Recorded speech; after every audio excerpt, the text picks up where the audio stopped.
Proverbe 19. La partie du chapitre sur laquelle je veux me concentrer commence ici au verset 18 où la Bible dit « Châtie ton fils pendant qu'il y a de l'espoir, et ne laisse pas ton âme céder à ses pleurs. L'homme excessivement coléreux en souffrira la punition, car si tu le délivres, tu devras le faire à nouveau. Entends le conseil et reçois l'instruction, afin que tu puisses être sage sur ta ferme. Il y a beaucoup de projets dans le cœur d'un homme, cependant, c'est le conseil du Seigneur qui subsiste. » Sur ce quoi je veux prêcher ce soir est le sujet d'élever des enfants pieux. La Bible dit, ici, au verset 18, « Châtie ton fils pendant qu'il y a de l'espoir. » Et l'implication est qu'il va arriver un moment où il n'y a plus d'espoir. C'est quelque chose que vous devez faire tôt, et c'est quelque chose qui doit commencer le plus tôt possible. Maintenant, ce que je veux souligner juste après, c'est où il est dit au verset 21, « Il y a beaucoup de projets dans le cœur d'un homme, cependant c'est le conseil du Seigneur qui subsistera. » Il y a beaucoup de gens qui ont des idées à la mode sur l'éducation des enfants, et il semble qu'ils arrivent constamment avec de nouveaux livres et de nouvelles méthodes pour élever les enfants, tous ces projets dans le cœur de l'homme, de nouvelles façons de discipliner vos enfants, ou même ce nouveau mouvement qui dit « Ne disciplinez pas du tout vos enfants, ne remplacez même pas la fessée par envoyer au coin, pas de conséquences, rien de négatif. » Et cela semble presque difficile à croire, mais il y a des sites qui promeuvent ce genre de choses, il y a des livres qui sont écrits, et si vous examinez les pages Facebook et les sites qui font la promotion de ce genre de choses, il y a des centaines de milliers de personnes qui adhèrent à ces camelotes et suivent cet enseignement qui dit « Ne jamais être négatif. Ne dites même pas à l'enfant qu'il a fait quelque chose de mal. Ne leur dites même pas « tu as mal agi ». Que du positif, que du soutien positif. Et certains de ces gens prétendent même être chrétiens. Et j'ai même vu cette semaine que quelqu'un a dit quelque chose du genre, c'était sur un site majeur où tous les gens font des recherches. Vous savez, ce site web de conseils parentaux, il est littéralement dit, Dieu n'a jamais dit une seule fois dans la Bible qu'on l'avait déçu. Waouh, quelle Bible lisez-vous? Je veux dire, pensez à tous ces passages dans l'Ancien Testament où Dieu dit, je suis le Seigneur, obéissez-moi. Je vais vous détruire, vous êtes mauvais, vous êtes méchants. Je veux dire, il y en a encore et encore. Qu'en est-il quand Dieu, dans Genèse 6, a dit qu'il se repentait même d'avoir fait l'homme sur la terre? Il a l'air d'être un peu déçu. Je veux dire, je ne dis pas de dire à votre enfant, tu sais, je me repens même de t'avoir fait. Mais le fait est que les gens ne font que des déclarations folles, bizarres, du genre, eh bien, la Bible n'a jamais dit truc. Et puis ils se plongent dans le conseil de l'homme, la compréhension de l'homme. Ce soir, je veux vous montrer ce que la Bible enseigne. Et j'espère que vous avez votre Bible en main avec vous, la Bible King James, pour suivre ce qui est enseigné, parce que le conseil du Seigneur, c'est ce qui doit subsister. D'accord? Et la Bible dit, au verset 20, « Entends le conseil et reçois l'instruction, afin que tu puisses être sage sur ta ferme. Ce monde suit la folie et les sables mouvements de la philosophie de l'homme. La Bible dit que quiconque entend les paroles de la parole de Dieu et les exécute est comme un homme qui construit sa maison sur un rocher. Et les torrents viennent, les vents soufflent, la pluie tombe et déferle sur cette maison, et elle ne tombera pas parce qu'elle est fondée sur un rocher. Mais l'homme insensé, qui n'écoute pas ces paroles, qui ne les met pas en pratique, est semblable à un homme qui a bâti sa maison sur le sable, et la pluie est tombée, les torrents sont venus, et les vents sont soufflés, et ont déferlé sur cette maison, et elle est tombée, et grande a été sa chute. Et grande va être la chute de cette génération d'enfants qui est élevée avec cette ridicule affection parentale, ce positif parental et exclusif, et ce soi-disant amour inconditionnel, alors que la Bible dit, celui qui épargne son bâton est son fils. Mais celui qui l'aime le discipline de bonne heure. Mais ils disent, oh non, l'amour inconditionnel est quand vous ne disciplinez pas. Et ils font toutes ces méthodes folles de seulement du soutien positif, ou distraire l'enfant, vous savez, avec quelque chose de différent. Oh, faisons quelque chose de différent, vous savez. Ne jette pas ce marteau au visage de tes frères et sœurs. Trouvons quelque chose. Y a-t-il une meilleure façon de faire cela, peut-être? Écoutez, avant d'aller dans l'Écriture, permettez-moi de vous montrer un autre verset. C'est un point clé. Je veux que vous réfléchissiez à ça. Vous n'êtes pas obligé d'y aller, mais Matthieu 12, 33 dit ceci, et c'est Jésus qui réprimande les pharisiens. Et il leur dit, « Ou faites l'arbre bon, et son fruit bon, ou bien faites l'arbre corrompu, et son fruit corrompu, car l'arbre est connu par son fruit. » Vous voyez, vous devez soit dire que l'arbre et le fruit sont corrompus, ou vous dites que c'est un bon arbre et qu'il produit de bons fruits. Lequel est-ce? Jésus a dit, un bon arbre ne peut produire de mauvais fruits, pas plus qu'un arbre corrompu ne peut produire de bons fruits. Et de nos jours, si nous voulons savoir quelle est la correcte éducation des enfants, évidemment, nous savons que le conseil du Seigneur est ce qui subsiste. Mais non seulement ça, examinez le produit de la bonne parentalité. La parentalité biblique, et ensuite examinez le produit de la parentalité du monde. Et c'est le fruit, d'accord? Donc, si le fruit est corrompu, l'arbre est corrompu. Si le fruit est bon, l'arbre est bon. Et la raison pour laquelle je cite ce verset est parce que j'ai 8 enfants, d'accord? Et je suis constamment complimenté dans les lieux publics pour le comportement de mes enfants. Ils disent, « Waouh, vos enfants sont si heureux, ils sourient tellement, ils sont si amicaux, si polis, si bien élevés. » Mais voici l'important, ces mêmes personnes, beaucoup d'entre elles détestent notre religion. Cela n'a aucun sens. Ils détestent notre religion, mais ils en aiment le produit.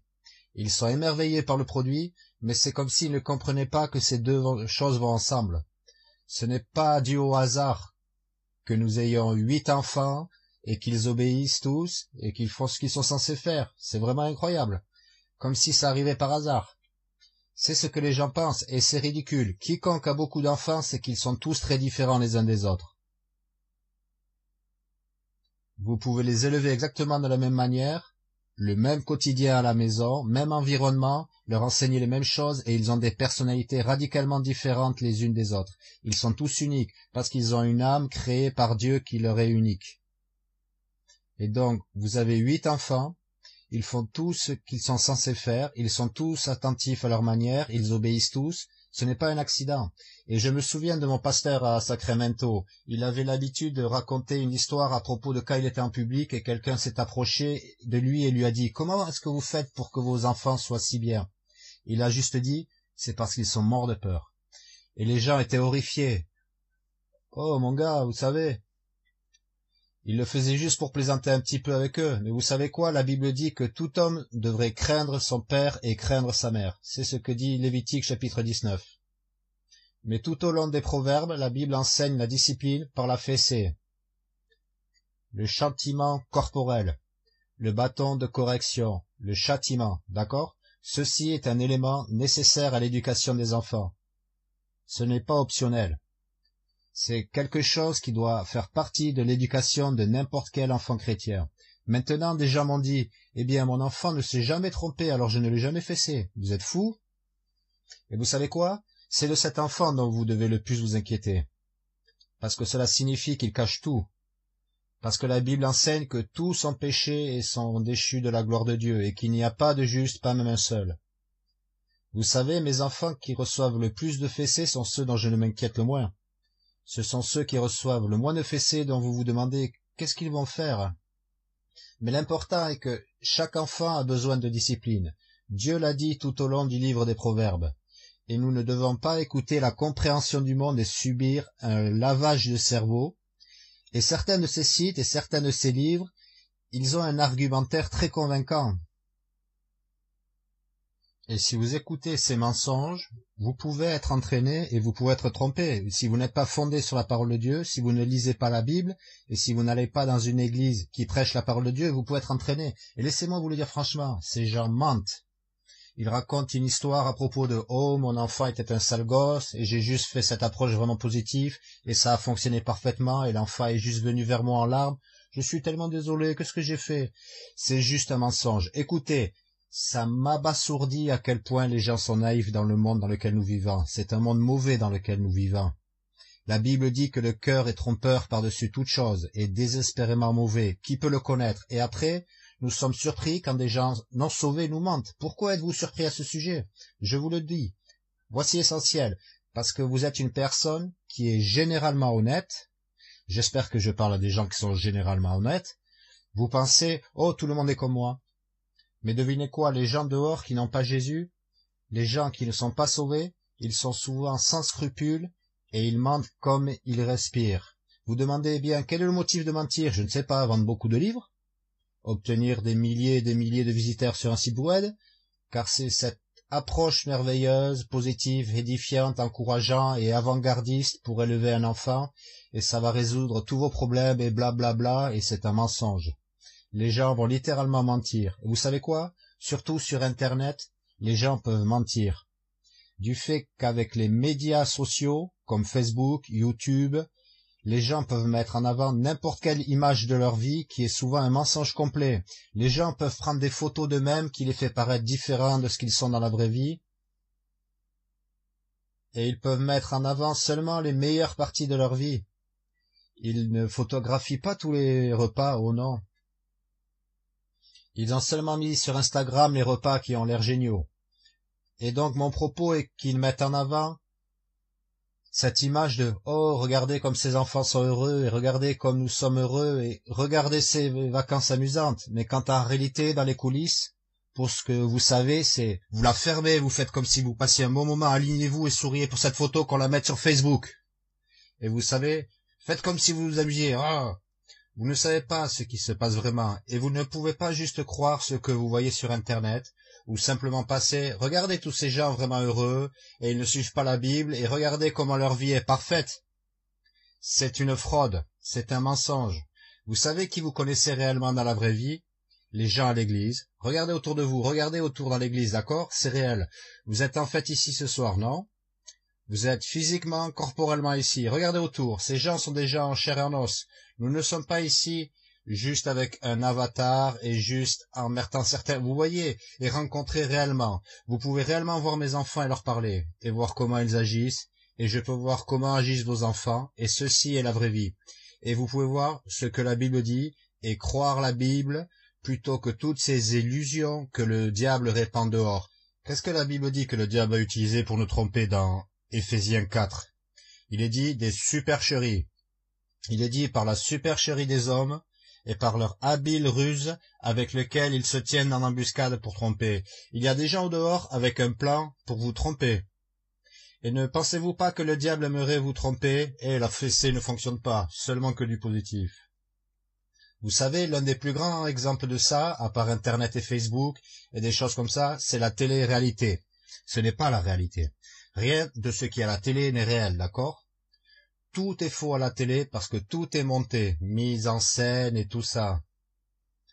Un des grands exemples de ceci est le Dugar Show. Et j'ai prêché ça il y a quelques années. Et j'ai dit, vous savez le problème que j'ai avec les Dugars?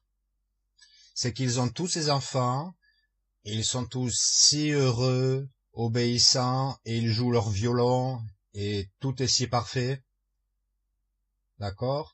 Mes enfants jouent de l'harmonica, de la guitare, et je pourrais avoir un groupe de country chez moi, mais non, pas eux. Ils sont tous des violons, des violoncelles et des clarinettes. Je veux dire, tout est si parfait, n'est-ce pas? Mais voici l'important, ils ne parleront jamais de fesser leurs enfants, jamais, jamais. Et les gens leur demandaient même, est-ce que vous donnez la fessée à vos enfants? Et ils ne donnaient jamais une réponse claire, nous essayons juste d'utiliser un soutien positif. C'est un mensonge, parce que je vous garantis qu'ils fessaient leurs enfants à un moment donné, où ils seraient en train de se pendre au lustre, d'accord? Et c'était juste cette illusion, où ils sont vraiment positifs et amicaux, et tout le monde est si heureux, et il n'y a pas de fessée dans ce show, et on ne parle pas de fessée. Et vous savez quoi? C'est trompeur, c'est du mensonge. Et de toute évidence, ces personnes ont aussi d'autres plus gros problèmes, avec tous les cinglés avec qui ils traînent et ce que certains de leurs enfants sont devenus et tout le reste. Cela vous montre pourquoi la télé-réalité n'est pas autant la réalité que vous pourriez le penser. Je dis tout ça pour en venir ici. La Bible est la parole de Dieu, et nous devons nous concentrer sur ce que dit la Bible et ne pas nous laisser embarquer. Et écoutez, tout vent de doctrine, dit la Bible, et par leur habile ruse avec lesquels ils se tiennent en embuscade pour tromper. Tout vent de doctrine, dans notre langage vernaculaire moderne, serait la doctrine à la mode. Parce que les vents sont des choses qui soufflent et qui refluent. Donc ce que ça veut dire, c'est des choses à la mode, des choses qui apparaissent sur la scène et « Oh, la nouveauté excitante !» La vérité n'est pas nouvelle, la vérité est ancienne, d'accord? Donc, j'espère que c'est un soda aux plantes ou quelque chose de ce genre. Quelqu'un boit une bouteille marron ici.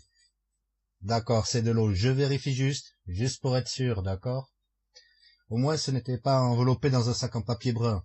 Mais, en tout cas, regardons ce que la Bible dit et voyons quel est le conseil du Seigneur sur l'éducation des enfants. Tout d'abord, commençons par les proverbes où il y a tellement d'écritures sur le fait que la fessée est le meilleur moyen de discipliner vos enfants. Regardez, si vous le voulez, au chapitre numéro 13 des proverbes, juste quelques pages à gauche dans votre Bible. J'espère que vous êtes déjà dans le livre des proverbes. Revenez à Proverbe 13. La Bible dit au verset 24, « Celui qui épargne son bâton est son fils, mais celui qui l'aime le discipline de bonne heure. » Maintenant, je crois ceci. De bonne heure signifie tôt. Beaucoup de gens comprennent mal ce mot. Ils pensent que cela signifie de temps en temps, parce qu'ils ne saisissent pas la signification. Si vous cherchez réellement toutes les fois où l'expression de bonne heure est utilisée dans la Bible, cela signifie toujours tôt. Ça parle de gens se levant de bonne heure le matin et faisant ceci ou cela. Ce que dit la Bible, c'est de les châtier tôt. D'accord ? Maintenant ici, il pourrait y avoir plusieurs façons différentes d'interpréter cela. Vous pourriez dire « celui qui l'aime le discipline de bonne heure » dans le sens de quand ils sont jeunes. Commencez tôt, d'accord, parce qu'il est dit « châtie ton fils pendant qu'il y a de l'espoir, et ne laisse pas ton âme céder à ses pleurs ». Et alors vous pourriez aussi interpréter « de bonne heure » dans le sens où quand il y a un problème, vous le traitez tout de suite. Vous n'utilisez pas la fessée en dernier recours. Il y a beaucoup de gens qui sont chrétiens, qui utilisent la fessée comme une forme de discipline, mais pour eux, c'est un dernier recours. Ça arrive quand ils ont essayé tout le reste, et si tout le reste a échoué, ils donnent des fessées vraiment rarement. Je n'y crois pas. J'aime penser à la fessée plus comme une première ligne de défense plutôt qu'un dernier recours, d'accord? Il y a beaucoup de raisons pour lesquelles la fessée est une forme de punition si efficace pour les enfants. Dieu a toujours raison, d'accord? Et l'une des plus grandes raisons pour laquelle la fessée est efficace, c'est qu'une fois que c'est fini, c'est fini. Tandis que lorsque vous l'utilisez en dernier recours, qu'est-ce que vous utilisez avant? Beaucoup de colère, hurler, crier, n'importe quoi d'autre que vous faites et qui dure plus longtemps. Les personnes qui utilisent d'autres formes de punition, envoyer au coin, gronder, quel que soit le cas, beaucoup sont des punitions qui continuent et traînent en longueur.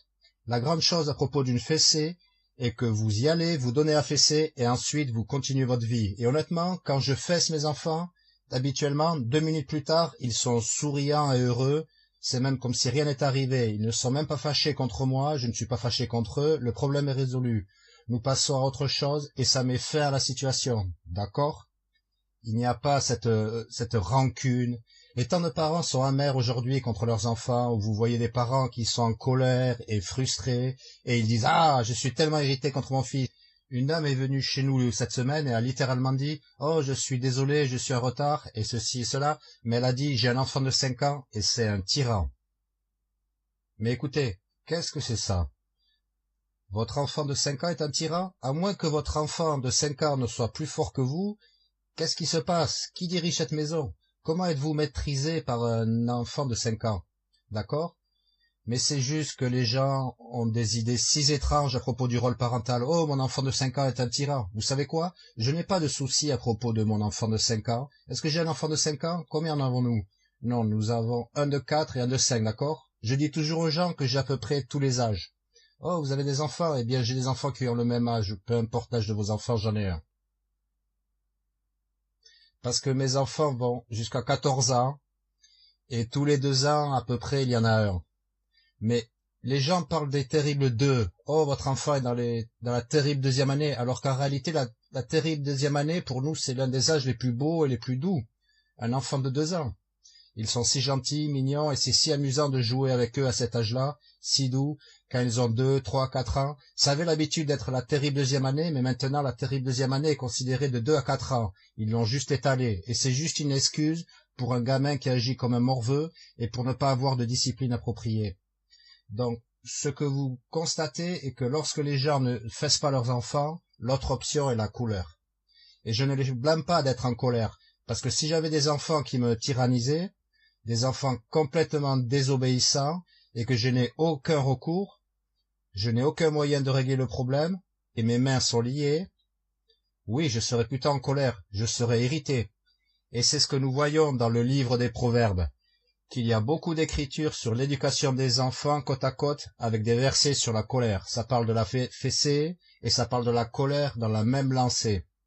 Même là où nous avons commencé, dans Proverbe 19, il y avait un verset sur la colère, puis quelques versets plus tard, il est dit « Châtie ton fils pendant qu'il y a de l'espoir et ne laisse pas ton âme céder à ses pleurs. » C'est pourquoi plus tard, dans le livre des Proverbes, il est dit « Le bâton de son courroux faillira. » Les gens utilisent souvent le bâton de la colère au lieu du bâton physique, et la Bible dit que ça échouera.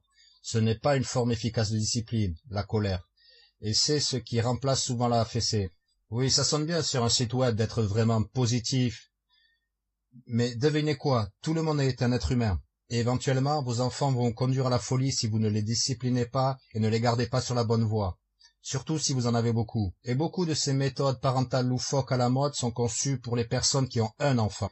Vous devez diriger en rang serré plus vous avez d'enfants, d'accord? Une fois que vous avez 8 enfants, vous devez vous assurer qu'ils font ce qu'ils sont censés faire et qu'ils obéissent. Vous ne pouvez pas aller dans un magasin et ils vont dans 8 directions différentes ou quelque chose de ce genre. Mais la Bible dit au chapitre 13, verset 24, « Celui qui épargne son bâton et... » Il n'est pas dit « épargner le bâton pourrit l'enfant ». Ce n'est pas ce qui est dit. Il est dit « Celui qui épargne son bâton et son fils, mais celui qui l'aime le châtie de bonne heure. » Disciplinez tôt. Et je pense que les deux significations sont de bons conseils. Commencez jeune et faites-le tout de suite. Tuez-le dans l'œuf quand il y a un problème sérieux. La Bible dit au chapitre 14, chapitre numéro 22, allez à Proverbe 22. Et pendant que vous allez à Proverbe 22, je vais vous lire le chapitre 10, verset 13, où il est dit « Sur les lèvres de celui qui a de l'intelligence se trouve la sagesse, mais le bâton est pour le dos de celui qui est dépourvu d'intelligence. » La Bible dit au chapitre 22, verset 8, c'est le verset dont je parlais, « Celui qui sème l'iniquité moissonnera la vanité, et le bâton de son courroux faillira. » Mais lisez le verset 15, « La folie est liée au cœur de l'enfant, mais le bâton de la correction l'éloignera de lui. » La Bible nous dit que le bâton et la réprimande donnent de la sagesse. Et il dit ici que la folie est liée au cœur de l'enfant, mais le bâton de la correction l'éloignera de lui. Quand vous donnez la fessée à vos enfants, la Bible dit, vous éloignez la folie de leur cœur. Pensez à ça. À chaque coup, un peu de folie s'éloigne. La sagesse y entre.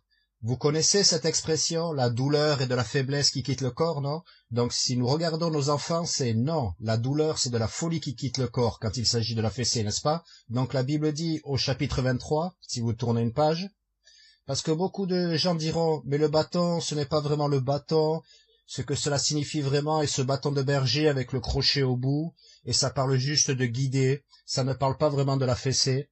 Parce qu'il y a des gens qui essaieront simplement de tordre l'écriture juste pour essayer de lui faire dire n'importe quoi, mais surtout pas la fessée.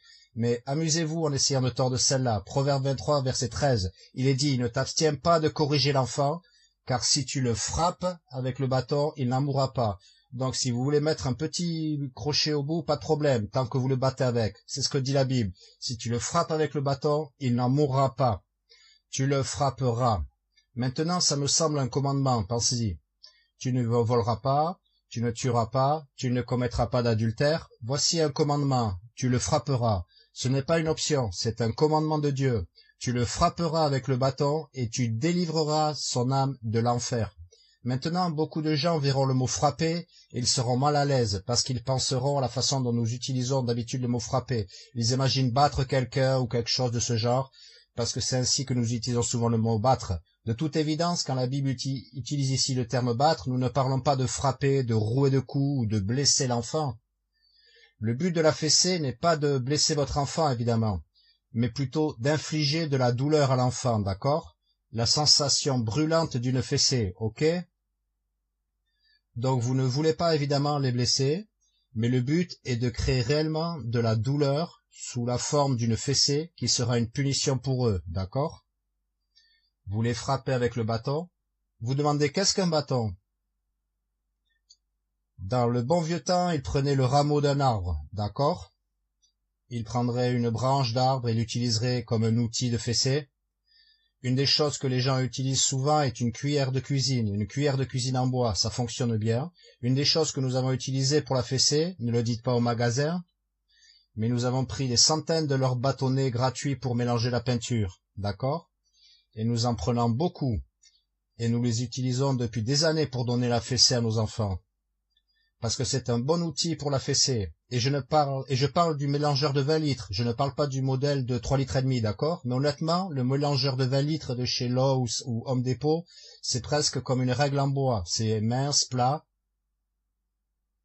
Et encore une fois, le but est d'être capable de fesser assez fort pour produire une sensation de brûlure.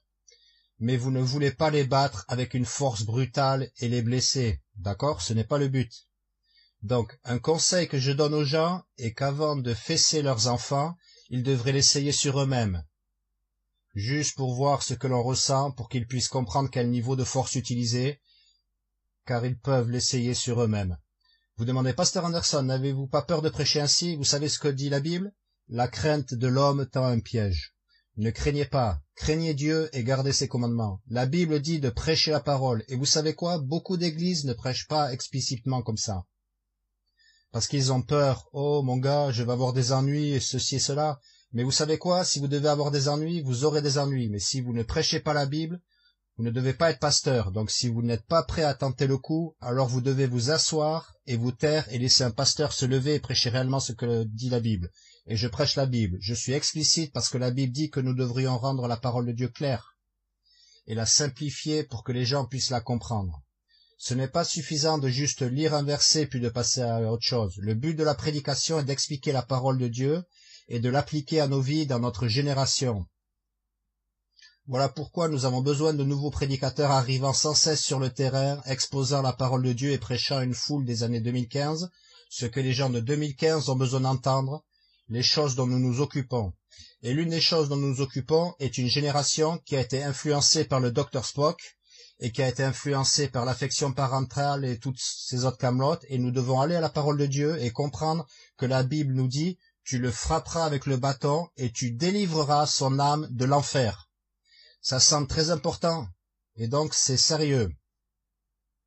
Et la raison pour laquelle j'ai expliqué quel outil utiliser pour la fessée est à cause du fait que les gens ne sont parfois pas enseignés par leurs parents. Ça devrait être une information transmise des parents aux enfants.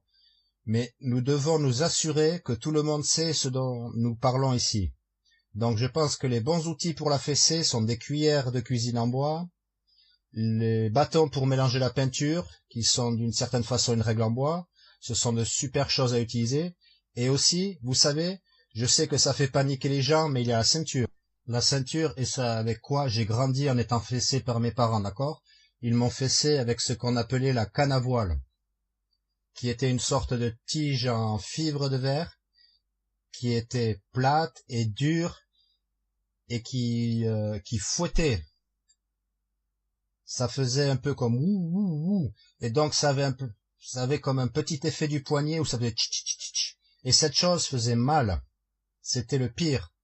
C'était pire que la ceinture. La canne à voile était la chose que vous redoutiez en grandissant. Mon père utilisait habituellement une ceinture, ma maman utilisait la canne à voile, mes deux parents utilisaient la canne à voile. Ma mère a essayé de nier qu'elle utilisait la canne à voile sur moi. Je lui dis, maman, tu l'as utilisée sur moi des centaines de fois. Eh bien, peut-être parfois, elle a finalement admis. Mais j'ai la canne à voile dans ma maison comme un trophée de mon éducation. Mais je n'utilise pas la canne à voile sur mes enfants, parce que maintenant elle est devenue un peu vieille et cassante. Alors maintenant c'est juste un trophée. Donc, vous savez, et beaucoup de gens diront que ce n'est pas biblique de discipliner vos enfants avec la ceinture. Vous savez, parce qu'ils vont dire, il est écrit le bâton. Mais il y a aussi beaucoup de versets qui disent, car celui que le Seigneur aime, il le châtie et il fouette tout fils qu'il reçoit, ce qui implique quelque chose comme une ceinture. Et voici l'essentiel. C'est drôle comment les gens deviennent émotionnels à propos de la ceinture pour une raison quelconque, mais en réalité, la ceinture est la chose qui est probablement la moins susceptible de blesser quelqu'un, en raison du fait que c'est un objet mou. Donc vous êtes probablement plus susceptible de blesser accidentellement quelqu'un avec un gros objet contendant plutôt qu'avec une ceinture. Une ceinture produit un claquement brûlant sans blessure, et c'est le but. Vous n'essayez pas de les blesser, les rouer de coups ou de les tabasser. Ce que vous voulez faire, c'est simplement produire une discipline brûlante. Et comme je l'ai dit, essayez-le sur vous-même pour vous assurer que vous n'allez pas trop loin ou que vous ne le sous-dosez pas.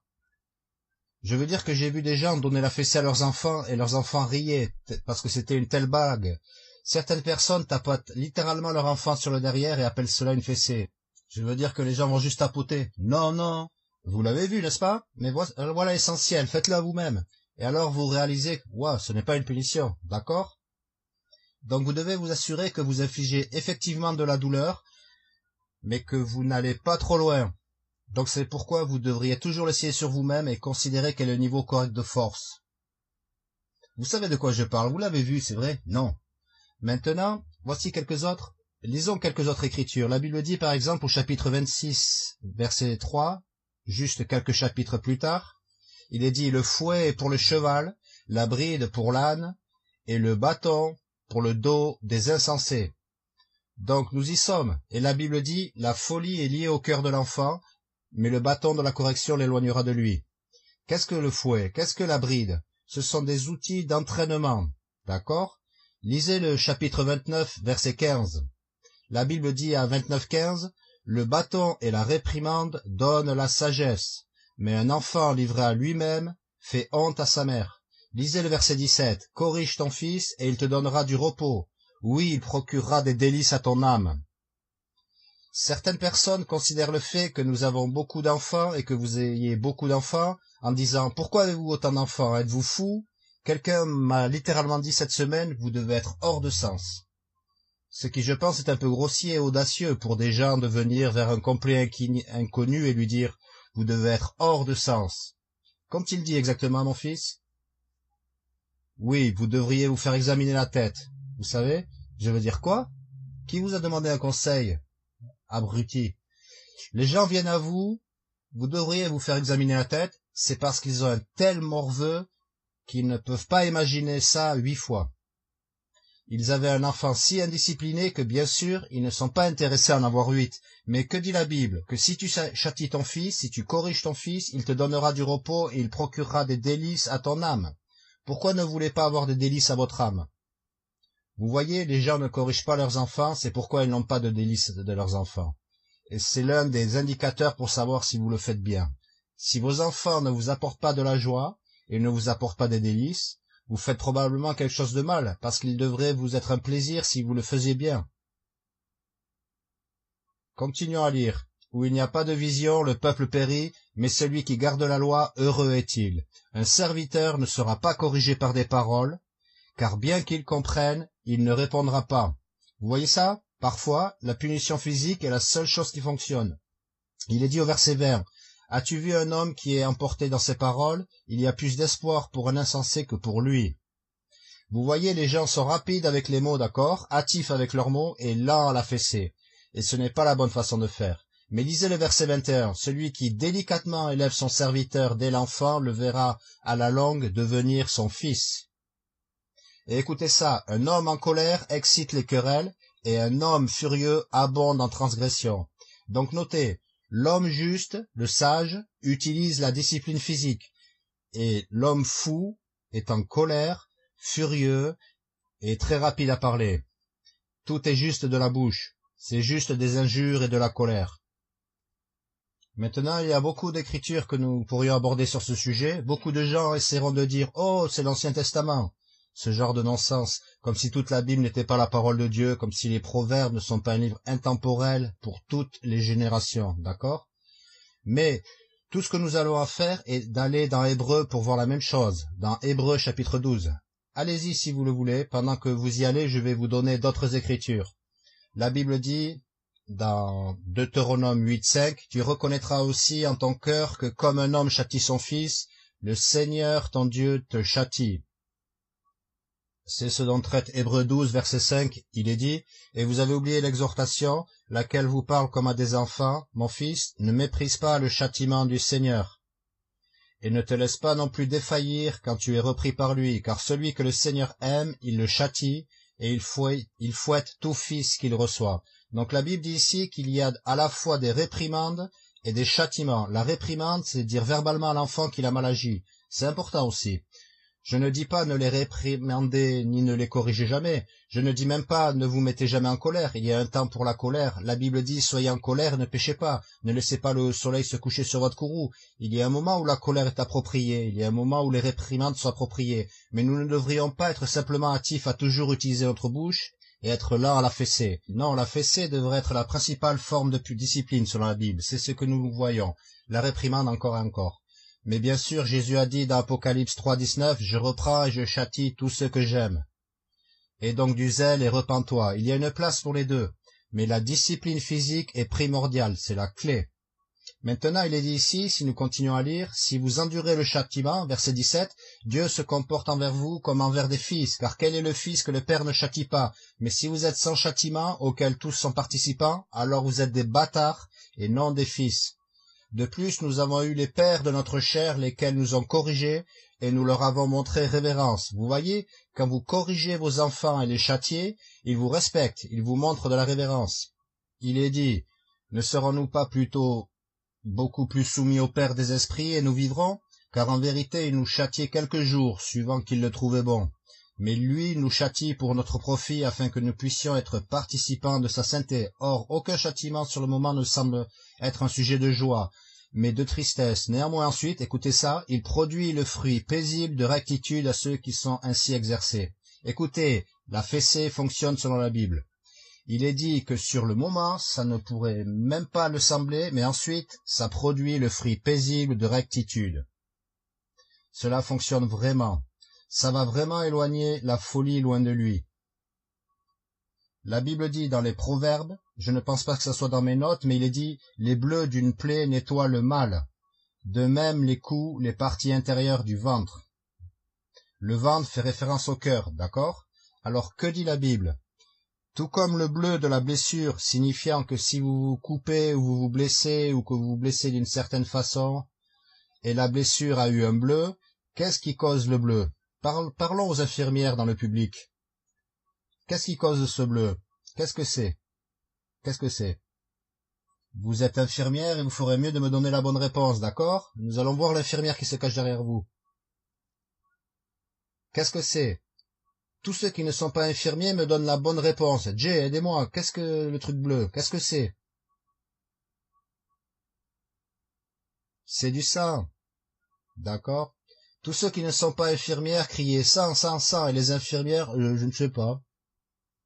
Quoi qu'il en soit, voici l'essentiel, c'est du sang, n'est-ce pas?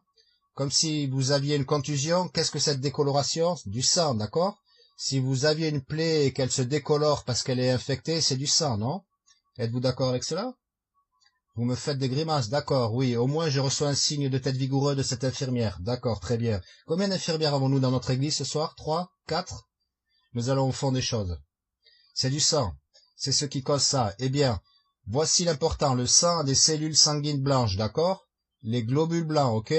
Qui font partie du système immunitaire, qui sont là pour se débarrasser de ce qui infecte, d'accord? Et pour se débarrasser de ce qui cause la maladie et qui doit être retiré. Donc la Bible dit, tout comme le sang, vous savez, tout comme le système immunitaire va nettoyer le mal d'une blessure, et ce bleu de la blessure nettoie le mal, il est dit, de même les coups, les parties intérieures du ventre. Donc pensez-y, la Bible enseigne que la discipline physique affecte réellement le cœur de la personne qui est disciplinée. Et cela en fait une meilleure personne. Ça supprime le mal de leur cœur, ça enlève la folie de leur cœur. Cela donne vraiment le fruit paisible de rectitude à ceux qui sont ainsi exercés. Vous savez, je dois me dépêcher parce qu'à chaque fois que je prêche sur l'éducation des enfants, je commence sur le sujet de la fessée et ça remplit tout le sermon.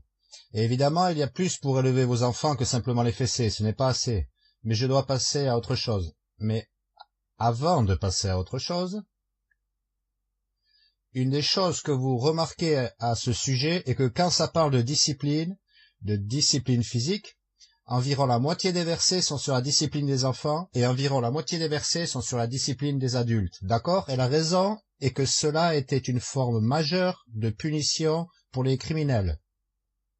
Maintenant, cela a été remplacé dans notre société moderne par la maison d'arrêt ou la prison, qui est une manière horrible de punir les gens et qui est complètement non biblique.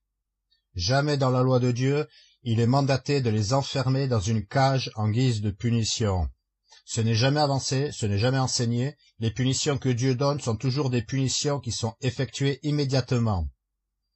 Les punitions principales sont soit de payer une amende, comme par exemple quand vous volez, vous remboursez la victime au double, ou au quadruple, ou au quintuple, en fonction de la situation, nous n'allons pas y aller pour cause de temps, mais vous le remboursez.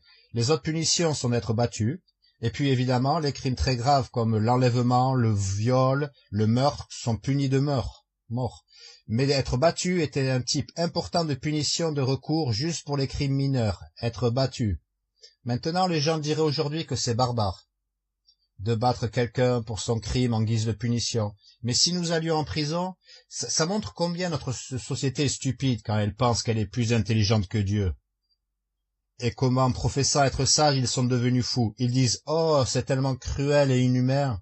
Mais si nous allions à la prison maintenant, et nous demandions à tous les prisonniers, vous avez le choix, être battu en public ou continuer votre peine actuelle. Ils choisiraient à 99% d'être battus. Et j'ai parlé à des gens qui ont été en prison, ils ont posé cette question quand ils étaient en prison, ils ont demandé à tous les gens autour d'eux, « Oh oui, je préfère être battu ». Bien sûr, ils choisisseraient d'être battus. Donc permettez-moi de vous poser cette question. Si 99% des prisonniers préfèrent être battus que de finir leur peine de prison, alors comment pourrait-il être cruel de donner aux gens ce qu'ils veulent?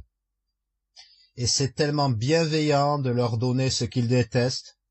Et voici l'important à propos d'être battu. Ça ne ruine pas votre vie. Vous savez ce que ça fait? Ça fait de vous une meilleure personne. Vous savez ce que ça fait la prison? Ça fait de vous une personne pire. Et ça ruine votre vie. Vous savez, 80% environ des femmes divorcent de leur mari quand ils vont en prison. Le saviez-vous? Donc vous allez en prison et vous savez quoi? Vous avez probablement perdu votre femme maintenant. Vous avez probablement perdu votre travail, vous avez probablement perdu votre carrière, parce que maintenant vous avez ce casier judiciaire que vous traînerez pour le reste de votre vie. Écoutez, il serait beaucoup plus humain de flageller cette personne publiquement, et c'est fini, c'est fait, ils vont au travail le lendemain, et ils sont une meilleure personne. Et ils sont moins susceptibles de le faire à nouveau. Vous dites, eh bien, je ne pense pas. Taisez-vous, la Bible dit que ça va marcher. Je crois que ça va marcher. La prison ne marche pas. Vous sortez de prison pire. Maison de correction? Non. La maison de correction doit être une bastonnade de correction. Et vous savez ce que dit la Bible? Quand le juge dit coupable et qu'il prononce la sentence de combien de coups, la Bible dit qu'ils le font de suite et là même et que le juge doit regarder. Vous voyez actuellement le haut et puissant juge. Vous savez, la dernière fois que j'ai été au tribunal, le juge avait cette tasse de café géante qui disait « Je suis le patron » ou « Je suis Dieu » ou quelque chose de ce genre. Il avait une sorte de tasse vraiment désagréable. Le juge pompeux et arrogant est assis là-haut et détruit la vie des gens par coupable, 10 ans, 15 ans. Juste distribuer ces sentences qui détruisent la vie des gens. Et je ne parle pas des meurtriers, des violeurs et des gens, je parle des 90% des personnes qui sont en prison pour des crimes non violents. 90%. Et cela ne signifie pas qu'ils sont des gens horribles ou qu'ils sont réprouvés, ou qu'ils ne peuvent pas être redressés. Non, ce sont des gens qui ont fait une erreur. Ils ont commis le péché et ils devraient être restaurés. Parce que nous ne parlons pas de violeurs, de meurtriers. Je parle de la majorité des gens en prison qui sont juste là pour quelque chose comme le vol ou la drogue. C'est probablement 90%, d'accord? Le joint ou quoi que ce soit. Écoutez, ils doivent être restaurés. Ils doivent être punis. Mais ces juges donnent juste ces sentences à vie. Je veux dire, quel genre de bêtise est-ce de donner à quelqu'un une condamnation à vie? Tuez-les ou laissez-les vivre leur vie. Comment pouvez-vous les enfermer pour toute leur vie? Quel est même le but de leur vie à ce stade-là? Et beaucoup de ces gens ne veulent même plus vivre, vous savez, parce que c'est toute une vie en prison. C'est si déprimant pour eux, parce que c'est tellement une punition cruelle et inhumaine. Voilà pourquoi. Mais le monde dit, oh, c'est bienveillant, c'est merveilleux, c'est bien, et oh, les coups, c'est si mauvais. Et il transpose cela sur la parentalité. Le coin est comme une petite sentence de prison, non? Oh non, une fessée inhumaine. Mais vous voyez, qu'en est-il si le juge devait effectivement assister à la punition, d'accord? Alors il pourrait être plus juste et plus humain, parce qu'il comprendrait la répercussion de ce qu'il distribue.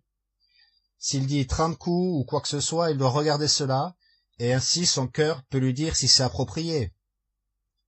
Pas seulement coupable et ne jamais revoir le gars. Il n'a pas à s'asseoir et écouter les enfants de cette personne criant « Où est notre père? Quand papa rentre-t-il à la maison? Je veux voir papa !» Ils ne doivent pas être là pour la procédure de divorce. Ils ne doivent pas être là pour les vraies répercussions de cette punition quand le gars ne peut pas trouver de travail et quand le mariage du gars part en lambeaux et puis sa femme épouse quelqu'un d'autre qui moleste ses enfants ou quoi que ce soit.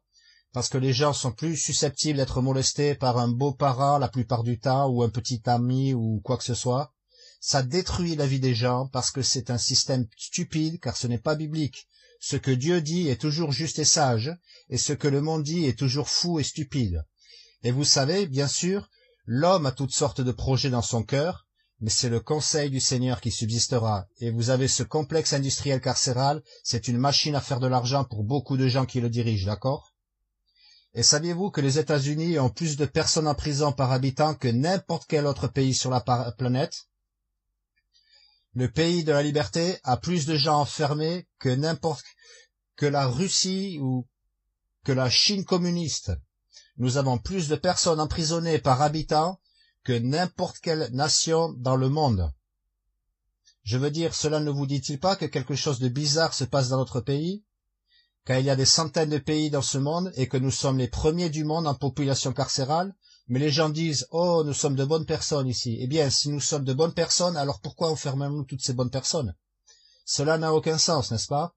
Écoutez, il y a des gens horribles en prison. Vous savez ce qui doit être fait? C'est ce que je ferais si j'étais roi. Nous prendrions tous les meurtriers, les violeurs et les agresseurs d'enfants et on leur tirerait tous dans la tête avec un peloton d'exécution. Tous les exécuter, d'accord? Et alors nous laisserions le reste partir libre, tous les gens qui ont commis des crimes non violents, leur donner une bastonnade et les laisser partir. En fait, laissez-les partir parce qu'ils ont déjà assez souffert, ils ont déjà assez été punis. Cela n'a aucun sens, mon ami. Maintenant, un certain nombre de choses sur ce sujet, quand on parle de fessées, vous le savez, et quand commencez-vous? Demandent souvent les gens. Et ils demandent souvent, quand arrêtez-vous? Quand il s'agit de fesser vos enfants. Je sais que nous avons dévié vers une publicité à propos du système carcéral, mais retournez à l'éducation des enfants, d'accord? Quand commencez-vous? Tôt. Quand arrêtez-vous? Quand ils quittent la maison. Maintenant, beaucoup disent « Waouh, voilà ce qui est si drôle. Le monde pense que vous êtes abusif en fessant les jeunes enfants, d'accord? Et puis ils pensent que vous êtes abusif en fessant un adolescent. Ils disent « Waouh, attendez une minute. Vous n'aimez pas les fesser trop jeunes, mais tout d'un coup, un adolescent est trop vieux. Qu'est-ce qui se passe, poule mouillée? Il y a juste une petite étape où vous pensez que la fessée est OK? Mais voici l'essentiel à ce sujet. Je remercie Dieu que mes parents m'aient fessé. J'en suis reconnaissant. Je ne regarde pas en arrière, oh, mes parents étaient si abusifs avec cette canne à voile ou la ceinture ou quoi que ce soit. Vous savez, j'ai remercié mes parents et j'ai dit merci de m'avoir donné la fessée. Merci de m'avoir discipliné afin que je ne grandisse pas en devenant un monstre. Et au fait, j'ai été fessé plus que tous les autres enfants de ma famille, d'accord? Ok? Et vous savez quoi? Je suis content de ça, à cause du fait que ça m'a aidé à apprendre le bien et le mal.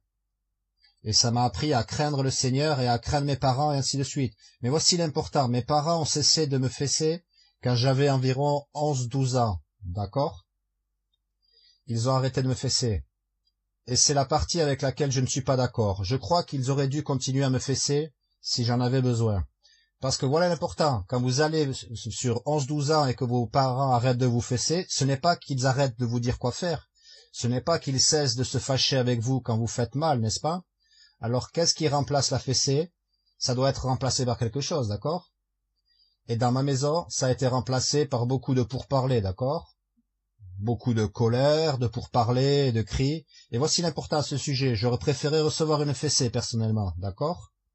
Et je ne critique pas mes parents, je ne suis pas contre mes parents, je suis très reconnaissant envers mes parents, et je peux dire ceci, nous étions 4 enfants dans notre famille, et nous sommes tous les 4 des baptistes fondamentalistes indépendants, nous sommes tous sauvés, tous gagneurs d'âme, tous aimant le Seigneur, d'accord?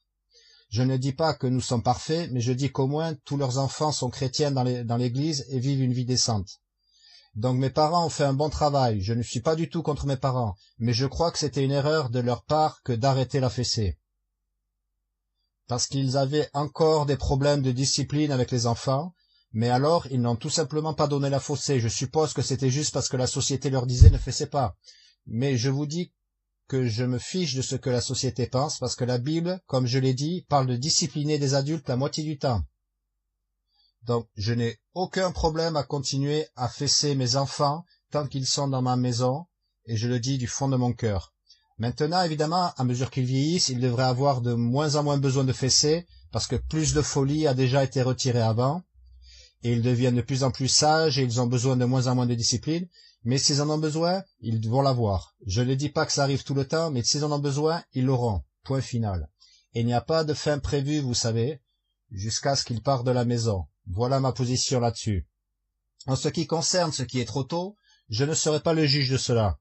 Je vais vous laisser être le juge de ça parce que honnêtement c'est différent avec chaque enfant. Parce que nous avons commencé la fessée avec différents enfants à des âges différents, en raison du fait que certains enfants en ont besoin plus tôt que d'autres. Certains de mes enfants ont eu 2, 3, 4, 5, 6, 7, 8, 9 fois plus de fessées. Non, je plaisante. Mais certains de mes enfants ont eu plus de fessées que d'autres, d'accord? C'est juste la vie. Vous avez des enfants différents, des personnalités différentes. Mais je dirais ceci, chaque fois que votre enfant est assez vieux pour vous défier, ce qui arrive assez jeune, d'accord? Alors c'est une situation où ils doivent être fessés.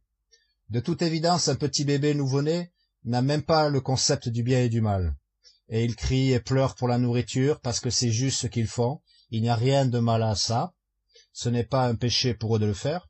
Mais quand ils arrivent à un point où vous leur dites non, et ils le font de toute façon en vous regardant avec un air « Qu'est-ce que tu vas faire pour ça, minable ?» Et vous savez quoi? Chaque enfant le fait à un moment donné. Quand vous leur dites « Ne touche pas ça » et qu'ils le touchent, et qu'ensuite ils vous regardent avec un air « Et quoi maintenant? À toi de jouer ?» C'est vrai, ils le font. Et quand cela arrive, vous savez ce que vous devez faire à ce moment-là. Maintenant, voici une erreur que je vois les gens faire avec des enfants vraiment jeunes. Ne les fessez pas à travers la couche. C'est une façon de faire qui peut blesser votre enfant, parce que si vous leur donnez une fessée sur une couche épaisse et rembourrée, ce que vous faites, et de peur que vous ne paniquiez, les enfants portent des couches pendant des années, vous savez, jusqu'à qu'ils aient quoi, 3 ans ou quoi que ce soit. Et l'important est que si vous les fessez à travers la couche, avant que vous ne leur infligiez une douleur à travers ce rembourrage, vous allez probablement les frapper trop durement, vous savez, vous pourriez réellement les blesser. Donc ce n'est pas sûr. Je ne pense pas que ça soit sûr de donner la fessée à travers les couches. Vous devriez toujours enlever la couche ou la baisser et ne pas les fesser à travers la couche. Maintenant, j'ai 2 minutes pour tout le reste du sermon, mais qu'importe. De toute évidence, la fessée ne suffit pas. Laissez-moi juste très vite en terminer, mais nous avons dû passer du temps là-dessus, c'est beaucoup de Bible et c'est important, et les gens ont besoin d'entendre ce genre de choses parce qu'il y a beaucoup de faux enseignements. Mais voici d'autres éléments qui vont avec la réussite de l'éducation des enfants, en plus de la fessée, d'accord? Voici quelques points à garder à l'esprit. Tout d'abord, tout se reproduit d'après son propre genre. Donc, une chose très importante à propos de l'éducation des enfants est d'être le bon exemple pour vos enfants. Et c'est très, très puissant. Vous pouvez vous asseoir là et dire « Ne fumez pas les enfants ne soyez pas comme moi. Ils vont grandir et fumer, point barre. » Les gens qui fument, leurs enfants grandissent et fument, environ 90% du temps probablement, non? Et vous le savez, vous l'avez vu tant de fois, l'exemple est puissant. Voici une excellente illustration de ça. Je me souviens de quand Salomon était le premier à apprendre à jouer du piano. Je lui répétais « Entraîne-toi au piano, entraîne-toi au piano ». Il ne s'entraînait vraiment pas beaucoup. Ensuite, je suis passé par une phase où j'essayais de m'améliorer au piano, alors je m'entraînais tout le temps. Et dès que j'ai commencé à m'entraîner, tout d'un coup, il a commencé à s'entraîner tout le temps. Et tout à coup, il passait des heures et des heures à s'entraîner. Parce que l'exemple était plus puissant que de dire « Entraîne-toi au piano ». Les enfants veulent naturellement être comme leurs parents. Les enfants observent leurs parents et veulent être comme eux et les imiter, et ils vont agir comme eux. Un autre exemple est courir. Je cours beaucoup, et mes enfants adorent courir, tous mes enfants. La plupart des enfants de nos jours, s'ils vont à l'école et qu'on leur dit « Hey, allez courir un tour ou allez courir 1,5 km », ils disent « Oh mec, c'est comme une punition, d'accord? Fais un tour, c'est une punition. » Mais dans notre maison, c'est comme une récompense. Ils adorent ça. Et vous vous dites, qu'est-ce que c'est? Qui aime courir? Mais honnêtement, parce que j'aime courir, et parce que mes enfants me voient courir, ils me supplient d'aller courir. Ils disent « Papa, on peut aller courir, papa, amène-nous courir ». Je veux dire que parfois je dis « Écoutez, nous ne pouvons pas aller courir, il fait 65 degrés dehors, vous savez, on va mourir ». Ils disent « Emmène-moi courir, emmène-moi courir ». Et mes enfants, et ils me disent « Je vais courir 1,5 km. » Mes enfants viennent à moi, je vais courir 1,5 km chaque jour, tous les jours. J'ai besoin d'améliorer ma course. Quoi? Mais ils aiment courir. Pourquoi? Simplement parce que je cours. Et je ne leur dis jamais « Vous devez courir ». Jamais. Ils viennent me supplier d'aller courir. D'accord? Cela montre à quel point l'exemple est plus puissant que de simples mots pour leur dire ce qu'il faut faire. Montrez-leur comment le faire, d'accord? Mais je pense qu'une autre chose énorme avec la parentalité, c'est que vous devez passer du temps avec vos enfants. La Bible dit « Un enfant livré à lui-même fait honte à sa mère ». Et je pense que la raison pour laquelle la mère est mise en avant est parce qu'elle est la principale personne qui s'occupe des soins, et donc si l'enfant est livré à lui-même, c'est la mère qui échoue dans une large mesure. Et aujourd'hui, les femmes sont parfois prises dans tant de choses qu'elles veulent en quelque sorte se débarrasser de leur enfant. C'est si facile de le coller devant un téléviseur, de le coller devant une vidéo, de le coller devant un dessin animé, et juste se débarrasser des enfants, de sorte que vous puissiez faire quoi? Facebook. Vous savez, surfer sur le net, regarder la télé, regarder les feuilletons télévisés, vous savez, tout ce que les gens font au lieu de ce qu'ils devraient faire, qui est de passer du temps avec leurs enfants, d'accord? Donc soyez, et un grand nombre de fois on entend « je ne peux rien obtenir de ces enfants », mais ces enfants sont censés être ce que vous obtenez. C'est votre travail principal. Que voulez-vous dire obtenir quelque chose? Vous obtenez des choses en élevant des enfants, mesdames. Je veux dire que c'est votre travail. Maintenant, évidemment, il y a la cuisine et le ménage et d'autres tâches domestiques qui doivent être prises en charge et parfois elles ont besoin de faire des choses par eux-mêmes, jouer par eux-mêmes, de travailler par eux-mêmes. Mais quand ils sont en permanence livrés à eux-mêmes pour que vous puissiez jouer ou que vous puissiez faire n'importe quoi, vous devez réévaluer vos priorités. Parce que l'enfant livré à lui-même fait honte à sa mère. Et en tant que père, nous devons également jouer aussi un rôle dans la vie des enfants et passer du temps avec eux. Donc, quand nous avons du temps libre, essayons d'emmener nos enfants avec nous dans tout ce que nous faisons. Voilà pourquoi je suis content que mes enfants aiment courir, parce que je vais courir avec eux, et c'est un moment que nous pouvons passer ensemble, nous pouvons faire de la randonnée ensemble, et si jamais j'ai une chance d'emmener mes enfants travailler avec moi, j'essaierai toujours d'utiliser ces opportunités, à mener mes fils au travail avec moi, parce que, vous savez, quand je pense à mes parents, si j'ai de bons souvenirs de mon maman et mon papa, habituellement, je pense au temps que j'ai passé avec eux. Quand je pense à mon père, je pense à des moments où nous sommes allés en vélo, en montagne ensemble, les moments où nous allions faire du vélo dans le quartier, les moments où nous allions faire du ski nautique et du jet ski sur la rivière. Mon père m'amenait à des endroits et faisait des choses avec moi. C'était des moments de qualité entre moi et mon père. Et je me souviens avoir passé du temps avec ma mère et être allé faire des choses avec ma mère et passer des heures à parler avec ma mère. Il n'y a pas d'équivalent pour ces moments de qualité avec vos enfants.